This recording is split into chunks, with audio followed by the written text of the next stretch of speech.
Welcome you all in this discourse on happiness under the auspices of World Happiness Foundation.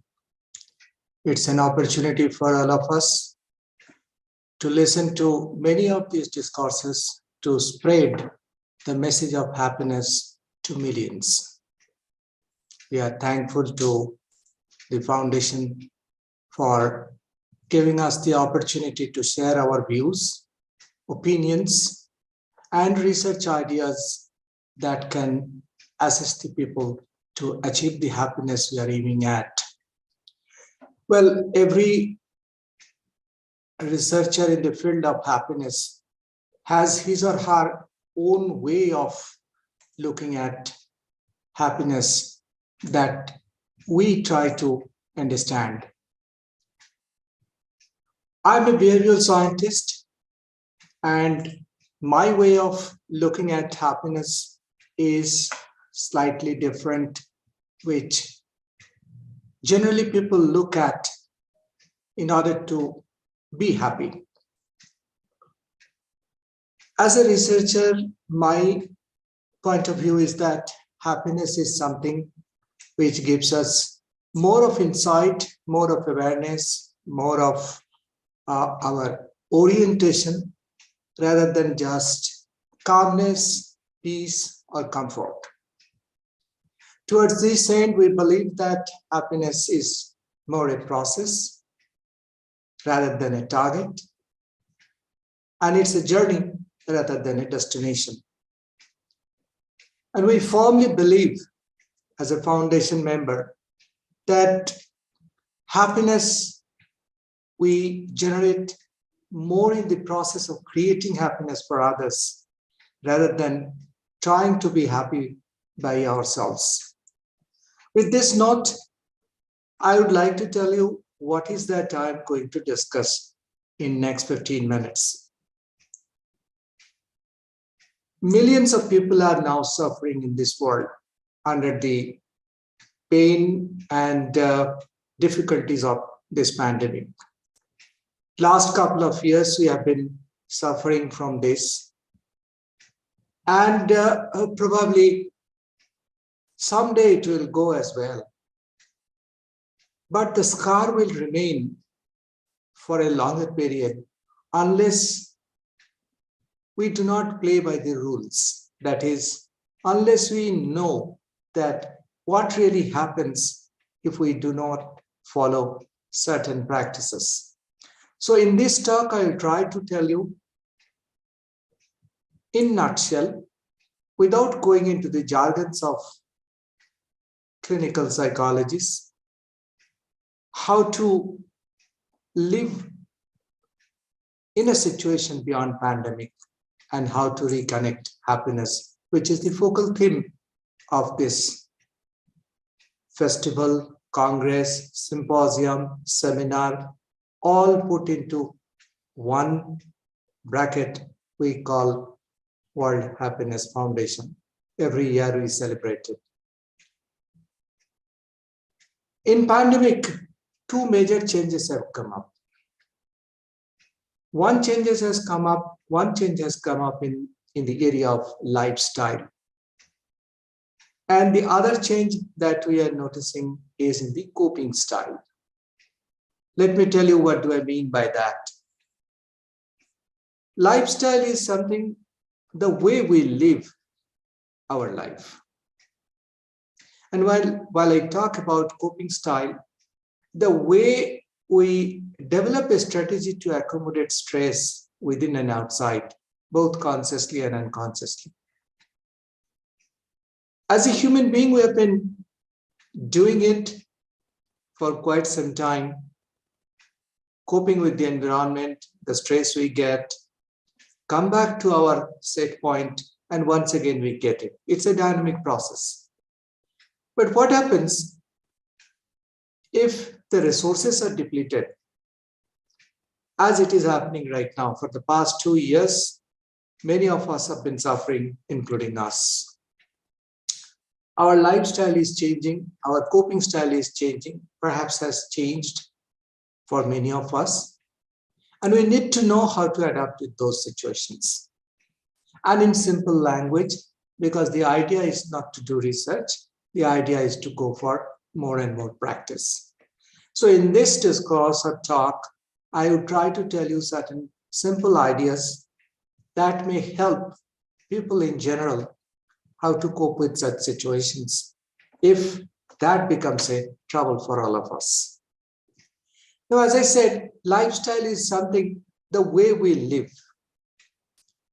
But what happens today, the way we are using technology, since we are all into a compartmentalized house or apartment or a living place, we are overindulging with the technology, like mobile, usage has gone up tremendously.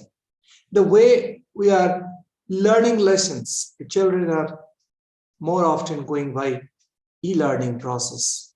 The way we exercise our freedom, we can't do any nuisance. We can't go out. We can't do anything that we at times give liberty to all of us. I call it freedom, whether it is really a freedom or not, that I do not want to argue, but no nuisance. So we are restricting ourselves to a packaged life with full of restrictions. The way we are upholding our personal hygiene, we are using face masking all the time, hand washing all the time, social distancing all the time, and keeping all kinds of personal hygiene. It's a silver line, it's a plus side for all of us, but at the same time, we are probably constrained in that condition. The way we are securing our personal finance, in a developing world, using cash was a practice, not so much of e-businesses or e-marketing or usage of plastic cards, credit cards was not in vogue. But today, people are forced to use all those, so we call them as New Age poor. The way we are getting the breaking news, many of these news are half-truth, and we don't know what to believe and what not to believe. And the way we are getting informed. The daily counts, almost everybody is trying to estimate and calibrate, whether it is thousands, millions. People are getting all this information from time to time. Likewise, our coping style has also changed. As I said, lifestyle is all about how we live the life. Coping style is how we manage those stresses, because the stress is inevitable. The way we are finding our personal space is causing one kind of stress. We call it proximity stress or cohabitation stress. We never lived together so long over a period of time. Probably we are living all within our family members. Initially, it used to be a jubilation for a lot of us, but gradually we have started getting the cohabitation stress. The way we trust each other, social paranoia we call. We don't know the person who is talking to me is having some kind of virus affliction or not. So we develop some kind of paranoia. We have started having collective whispering against each other, not talking to each other, but at the same time, not trusting also each other. The way we are following daily routine, procrastination has come to our life. We really don't feel the pressure of doing things on time. You're not going on time to the office, not doing anything that we are supposed to do at a particular time. Children are not going to school at a particular time or point. So people have been thinking that, well, there is enough time, so we can do it later, but it never happens. And the way we are experiencing day-to-day tragedy, the secondary traumatization is taking place to almost all of us, because we are seeing all these things in televised programs. People have been suffering for oxygen. People are on ventilation. People are in crisis. Dead bodies are all around. So we have been experiencing this secondary trauma. Even if I am not afflicted to COVID, so much of trauma is going, and we need to accommodate, develop some strategy against such stress, which is unwanted. So as a result of which, some kind of contamination obsession has engulfed us. We always believe that there is something going to happen, even if something has not happened to me. And even if it has happened to me, there is no guarantee that it may not come back to me once again. We have lost the time anchor. We do not know at what point of time I must do certain activities that I'm supposed to. As a result of which, our biological rhythm has also changed. Our sleep is not on time, not in full. And even if we are sleeping for a longer period, we do not feel that rejuvenation because we are not having a sleep ritual today, a bedtime ritual today. We are using bedtime more often, but not getting the benefit out of it properly or purely.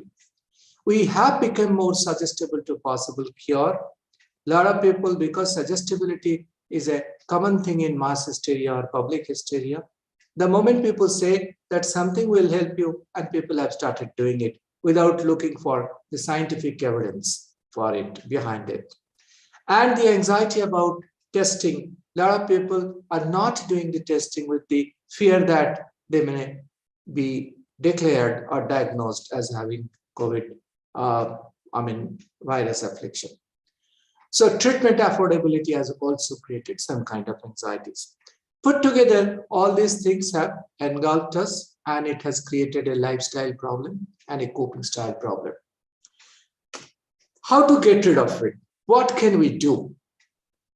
I have some 4 simple messages based on whatever studies I have done or whatever I have get to know in last 2 years as a clinical psychologist. My first suggestion is that it's better not to question uncertainty. Ambiguity tolerance and uncertainty management is a big problem for all of us. Particularly if there are untested stories, we should not try to accumulate our stress further. So let us not question uncertainty. If there is an uncertain situation, go for the scientific evidence only. We need to unlearn old habits and change to COVID appropriate behavior. We need to do it. Many times we forget. But then as long as you don't put it as a default strategy, we'll keep on making mistakes. The scientific evidence suggests that to change any kind of past habit, we need at least 20 days, 3 weeks time. If not 2 months, under 2 months condition, if we continuously change our behavior, probably we will be able to develop a new habit. Because the brain by that time will be set at autopilot. And once the brain is set at autopilot, you do not have to remind yourself quite often. And if the brain sets your behavior as a default set, then you should also give reward to your own set of behavior rather than trying to find some kind of excuses behind it. Many of us try to find paradoxical happiness, which we should not take because since we get bored over a period of time, we try to do something which is not invited by either the government or the society as part the norm. So we try to derive some kind of good frustration, which I call paradoxical happiness, and get into optimism bias. Optimism bias is something that nothing will happen to me. Everything else will happen to others, not to me, because I'm a fit man. This is an optimism bias, and this causes a lot of trouble for all of us. And also stay informed, but do not obsessively check news. You stay informed, get the right kind of information that you want to get through scientific process, but don't obsessively check news, how much the spread today of COVID virus. A point will come now.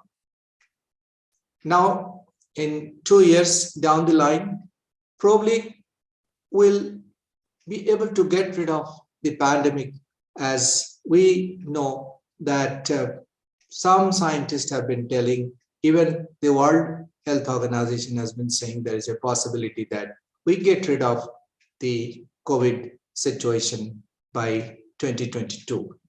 Now, this is just a speculation. But my point is that even if it goes, what happens to our coping style? Will I be able to go beyond the contamination obsession that I have nurtured for the last 2 years? That's the question. Our baseline by this time may have changed. That is, the way we used to live our life, the way we used to cope with the environment, everything has changed in these 2 years. Our habits, past habits, what we used to have 2 years before, they have all got atrophied.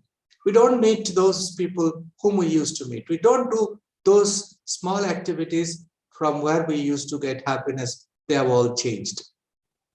Our interest level have changed. Our priorities may have to reset. We may have started getting some kind of comfort in flight syndrome, because with the excuse of pandemic, probably we have developed some kind of comfort in getting back to our home and not trying to do too many things within that setup. So we may have started getting some comfort in flight syndrome. So even if the COVID-19 situation goes, we'll find it very difficult to cope with the environment once again. So what I'm trying to emphasize repeatedly, that our lifestyle and coping style, they have changed in the past 2 years. But even if the virus situation or COVID-19 situation goes away, we might not be able to free ourselves from those kind of situations which we have undergone in the past couple of years. The proximity stress that we have may have created some belongingness barrier. With so much of cohabitation stress and proximity stress, our sense of gratitude and belongingness may have started getting some kind of barrier. We may have started getting some kind of compassion fatigue. The compassion fatigue comes when you do not find any motivation or reward out of doing such kind of noble acts. We may have developed some kind of behavior fatigue. That is, we have started reacting to every situation that makes you intolerant. So all these situations may come up even if the pandemic situation goes away.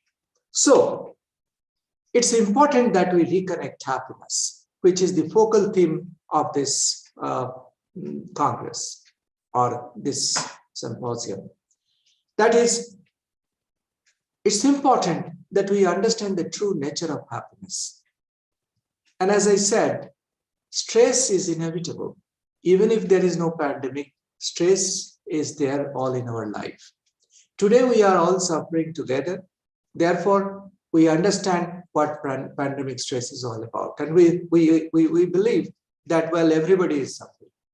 But the question is, stress is inevitable. Suffering is optional. You may suffer, you may not suffer. Many of us remained very resilient over a period of time, remained happy. They do not have to probably reconnect happiness, but most of us need to reconnect happiness. So the sense of suffering, which is a coping style, is optional. It's up to you. It's a choice. We need to reinvent ourselves. We need to understand how we can transform ourselves in this situation. And those who are capable of doing it, they are simply processing information differently. They are not doing very many things in order to make themselves happy. Neither they have to do too many exercises in order to make sure that they remain happy. They simply process information differently. It's an information processing stage, which we need to do, where we need some kind of qualitative change. And disciplines, the past 2 years, if we are compelled to do certain kinds of habit, compelled to, nurture certain kinds of habit, it's fine. But if the pandemic situation goes away, novelty will come once again. Novelty will give us a new target. Novelty, surprise element will give us more happiness if we try to achieve it. So that process is very important. Of course, happiness is not all about achieving a target. It's all about how I enjoy the process. So it's important that I find pleasure in simple things again. It's a choice for us. A lot of people say that if happiness is a choice, then why so many of us are unhappy in this world? Question is, finding happiness is a choice, and through that, we should be able to reward ourselves from time to time instead of looking for some kind of reward from outside. So we need to fine-tune our social relationship because intimacy matters. We need to develop more and more betweenness amongst us rather than trying to develop only withenness. And in pandemic situation, you get to know who is your real friend, who could help you in real time. So you know them, you can fine-tune the social relationship. You can develop that kind of personal, intimate, and social relationship with whomsoever you are interested in. It's a time to reorganize your social relationship. And if you should indulge in some kind of senseless act of beauty, that is your inner call for kindness. Instead of only looking for your own benefit, you can also give something back to the society. And as I said, happiness is all about creating happiness for others rather than trying to be happy by yourself. If you create that, even if you are not happy, the ambience will give you happiness. So that's the inner call of kindness, which I call as senseless act of duty. So the coping strategy that I want you to follow, if you are anxious, you are not alone. Everybody else is suffering. So, we are not alone in this world. It's better to be optimistic. It may be a bad time, but not a bad life. Let us try to focus on what we can do. Something that I cannot do is better not to waste our energy in that. That's the very important thing, that why we should be mindful. We must understand, we must focus what is in my hand and what is that we can control. If we stay too much in future, we will develop apprehension. If we stay too much in the past, we may develop depression. So it's better to be mindful, to be in the present. That requires ability to bounce back.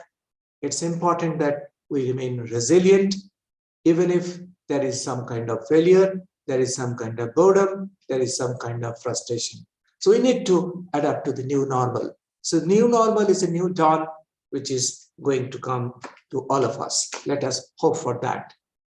So finally, what we can do, let us allow our positive thoughts, else our body has to bear the burden. If you are anxious, anything that enters into our mind has to find some expression in our body. If you are having some negative thoughts, it will find some expression through your body. Maybe your vital organs would be affected in the process. But positive thoughts also have their own expressions. Therefore, words matter. The way you talk, it tells about your thought process. We get to know each other through our talking, through our gestures, through our behavior. So our gestures matter. A comforting gesture gives us strength. It's better to live in the present, not to be overwhelmed with the discussions on virus. There are so many other things we need to discuss amongst us. We can create a new world. We can create a new world. Therefore, in critical times, we bring out our best or the worst of us. The choice is ours. If that is the choice, we'll choose happiness. Let us reconnect happiness once again. Thank you so much.